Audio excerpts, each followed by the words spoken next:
Hey, what is up, guys? It's Rules for Rebels here, and in today's video I have a low-tech life hack. And by doing this for 2 minutes a day or 2 minutes before the next stressful situation you're in, whether it's a job interview, an important meeting with a client, etc., it's going to change the way you feel about yourself, and it's also going to change the way that you're perceived by others, and I think it'll have a dramatic effect on your life. I first learned about this, I don't know, probably a couple months or maybe as long as a year ago. And I go back and watch this video, probably once a month, once every couple weeks, whenever I need some motivation or something like that. And I think it's a really powerful video. The kind of lesson life hack I'm going to be giving you guys today, I actually have to credit Amy Cuddy, who gave a TED talk on this. And I think she studies communications, but she studies body language and power dynamics. And so I'll link to the TED Talk below if you want to see her version of it. Here's kind of my cliff notes of it and kind of the most important parts. But this is something I do on a regular basis, and I think it's something that has had a great effect on my life. So I wanted to share it with you guys. And whether you think it's corny or cheesy or not, it works. I can attest to it, and I would really encourage you guys to give it a try. So I'll be back with you guys with just a minute, and we'll share this low-tech life hack with you. What's up, guys? Rules for Rebels back with you. Okay, so I don't know if from the picture on the screen, maybe you guys have a clue into what I'm going to be talking about today, but like I said, I have a low-tech life hack for you. I got to credit Amy Cuddy from her TED Talk speech with this. But I found this especially interesting. I was a communications major in college, so this is a lot of the type of stuff that I studied. So I find it interesting from that aspect. But also, I've tried this, and it's made a dramatic change in my life, and so I wanted to share it with you guys as well. So the topic today is body language. Now, we all know body language is important, right? I'm sure you guys have heard of everything we communicate. I think they say only 30% of it is words. Everything else is nonverbal. So we know body language is important. We know it's super powerful. A study was done, and just to kind of highlight how powerful it is, a study was done, and it showed people watching a 30-second clip of a doctor-patient interaction, and this would predict whether or not the doctor would be sued for malpractice. Now, keep in mind, there was no audio. It was strictly, visually how the doctor was communicating and treating patients. And what determines whether they're sued for malpractice is, not how good of a job they did as a doctor, not how competent they are, but how quote unquote nice they were perceived to be. Another example of how powerful body language is, another study was done, and people were showed a 1-second silent clip of a political candidate's face. Now, this wound up predicting 70% of the time who will win an election, either a congressional or senatorial election.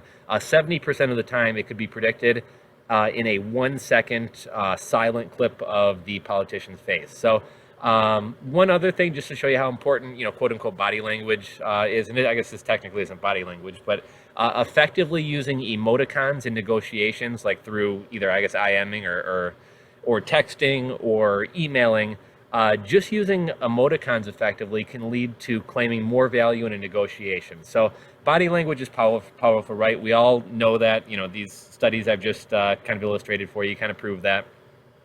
However, in this talk, we're going to be talking about how power dynamics work in relation to body language. So in terms of power dominance, in body language, people feeling powerful tend to take up space. Look at a picture of a lion in the wild, like a lion or an alpha male, gorilla or something like that. They stretch out, they take up space, and it's the same thing in humans. So a human who's feeling powerful, who's feeling comfortable, they take powerful positions, and this could be putting their hands over their head, sitting back in a desk with their arms behind their head, basically opening themselves and taking up space. So it's the same way in humans as it is in the animal kingdom, and people feeling powerful take up space, people feeling not powerful shrink, they protect themselves, they cross their arms, they cover their neck, etc. So just to give you guys an interesting example of how ingrained into us this is, like how ingrained into our DNA this is, I found this to be really, really kind of amazing. So when people win a race or accomplish some type of physical feat, win a race, win a sporting event, etc., both people with sight and people who are born blind, as they're crossing the finish line, as they win, a physical feat, they throw their arms above their head, kind of like I have in this picture, with my hands above my head standing on top of this mountain.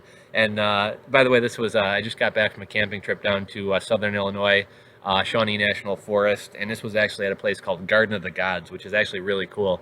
If any of you guys are in the Midwest or crossing through the Midwest, highly recommend checking it out. But getting back to the point, people with sight, when they win a sports event or whatever, they throw their hands over their head like this.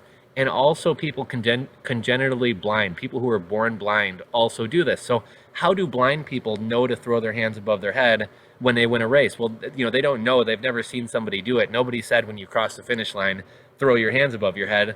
I mean, that's how powerful body language is, and that's how, I guess, ingrained within us. These what we call power poses are. This is a power pose. I'll probably, I'm going to stop the video after the fact, but in just a second, I'm going to stop the video. I'm going to show you guys some examples of power poses and, poses of people who are not feeling powerful, just so you can kind of see the different power poses and the different power poses of people who are not feeling powerful. But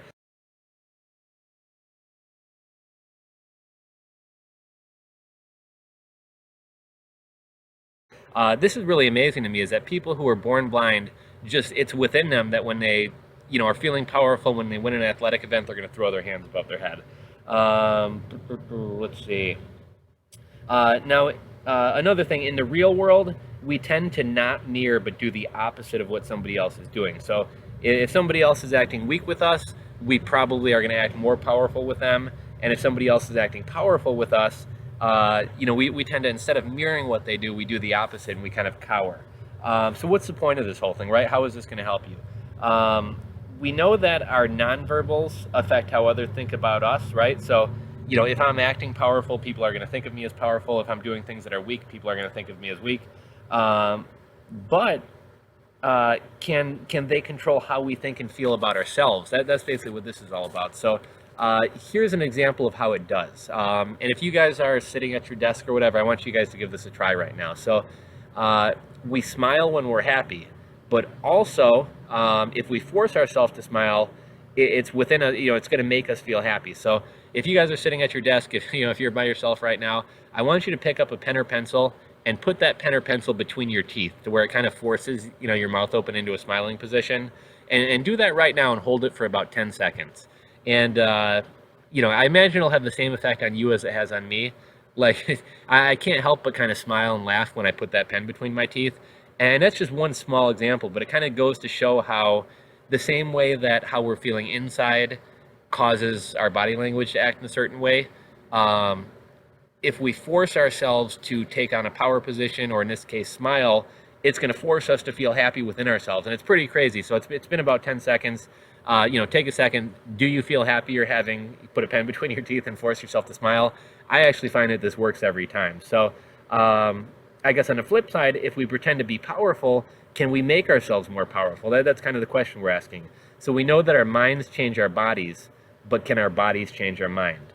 Now, this whole power thing goes as deep as our hormones, and two important hormones when it comes to power is testosterone, which is the power hormone, and cortisol, which is a stress hormone. So powerful people are more confident, they're more assertive, they're more optimistic, and powerful people even feel like they're going to win at a game of chance. So we could say we're going to flip a coin, and a powerful person is going to feel like they have a better chance of winning that coin flip, even though it has nothing to do with anything that they're doing. But just because they're a powerful person, they're more confident, they're more assertive, they're more risk averse, etc. So in the wild, animals in positions of power, the gorilla, who's the alpha male of the pack, the lion, who's the alpha male, etc., they have higher levels of testosterone than the rest of the pack, and they have lower levels of cortisol.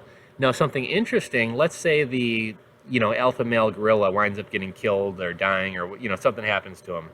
If a lower animal has to rise into that position of power, they actually, they take blood tests or saliva tests or whatever, and within a few days of being in that power position, when they test them, they have higher testosterone levels and lower cortisone levels. So what does all this mean? Amy Cuddy decided to do an experiment with a couple partners of hers. So she had people adopt some people adopt a power pose, and she had other people adopt one of the weak poses or non-powerful poses. And she did three things. She asked them how they feel after doing this for, I forget whether it was 5 minutes or 2 minutes, but she asked them how they feel. She had them gamble, and she also took a saliva sample. So in the high power group, people were 86% of people gambled, and in the low power group, only 60% of people gambled. So that's a pretty dramatic difference, and that basically goes to show or goes to prove that just adopting a power pose is going to make you feel more powerful, which is going to make you, more willing to take a risk, basically. So that's pretty significant. Now, something else, and I think this is even more amazing, when they took the saliva samples, the power people had a 20% increase in testosterone and a 10% decrease in cortisol. And the low power group had I forget what the percentage was, but they had a decrease in testosterone and a 10% increase in cortisol. So, the hormones, simply by adopting this pose, the hormones within these people, dramatically changed. So how does this play out in real life? Like, right, it's great in a lab and everything, but how does this play out in real life? So they tried to think of a situation where, they could put somebody in a stressful situation and see if doing this whole power pose thing had an effect on the outcome. So, for kids in middle school or high school, it may be being at the lunch table. Different people, come across different stressful situations. But one they thought that everybody could relate to was a job interview, because job interviews are stressful, right? And just as kind of a funny side note, my girlfriend's been out of work for the past couple of years. She had breast cancer and has had a number of problems, and she's finally feeling better and getting ready to go back to work. And she had a job interview last week, and I don't want to attribute it entirely to doing a power pose, but I made her do some power poses before she went in for the interview. And what do you know? She actually wound up landing the job. So I like to think that this kind of played a role in it. But that totally side note there. So anyhow, in this experiment, they had put people through a 5-minute long interview. And they had, like I said, they had some people do power poses before the interview. They had other people do low power poses before the interview. Now, the interviewers gave no feedback throughout the entire interview. They were completely straight-faced, which they say is even worse than being heckled. You're getting like no reaction from them, no smiles, no nods, no nothing. So after they do this, they get judges, or what they call coders, and they have them watch this interaction but with no sound. Now, without fail, every single one of the people who watched this said that they would hire all the high power people, and they said they would not hire all the low power people. So, it had no bearing on what was said during the interview, strictly based on their body language. Every single one of the people who did high power poses, the coders decided to hire. Everybody who didn't who did a low power pose, they said they would not hire. Oh, sorry guys, I'm getting out of breath here. I had to take a drink there. So, that just kind of goes to show how powerful this is. So, what does all this mean? What is all this about? Basically, tiny tweaks can lead to really big changes. 2 minutes can change how you feel and think about yourself, as well as how other people perceive you and how other people think about you. I probably do this several times a day, as well as whenever I'm going into a stressful situation. If I'm in a bad mood, I do this as well. And it's kind of funny. Sometimes me and my girlfriend will be walking through Walmart or grocery shopping or whatever. And, if I'm in kind of a shitty mood, she'll be like, power pose. And, right in the middle of Walmart or whatever, I'll just throw my hands up or do whatever. And, some people probably look at me crazy or whatever. But it really does make you feel better. It really does kind of change how you think and feel about yourself. And it's really going to have dramatic changes in your life. So, do this before a meeting with an important client, do this before a job interview, do this before a race, do this before your next situation. And even, if you want to just start your day out with this, do this before you start your day out. So this will do a couple things for you. It's going to get your testosterone up, it's going to get your cortisol down, and it's basically going to prepare your brain for what you're about to go through. So all you need to do this is your own body. You don't need anything else. You can do it in privacy, or, fuck what other people think. Do it in public. Do whatever you want to do. But, I started doing this a while ago. I do this on a regular basis, and I feel like it's had a dramatic, change in my life. So I just wanted to share this with you guys. Like I said, I've been meaning to make this video for a long time. This is like one of the most powerful, I watch a lot of YouTube videos on self-improvement and other things. This is probably one of the most powerful videos I've ever watched. And I feel like this has dramatically changed my life for the better. So I'd encourage you guys to do it. Try the thing where you put a pen in your mouth, and I think you'll probably feel happier. Drop a comment below and let me know if you also find that this stuff actually works for you. And also try the power pose thing, and let me know how you feel. So if any of you guys have watched this speech before and this has had a change on your life, drop a comment below, let me know. If you guys try this out, let me know what you guys think. And I really, really do hope that you guys give this a try. You know, I don't know.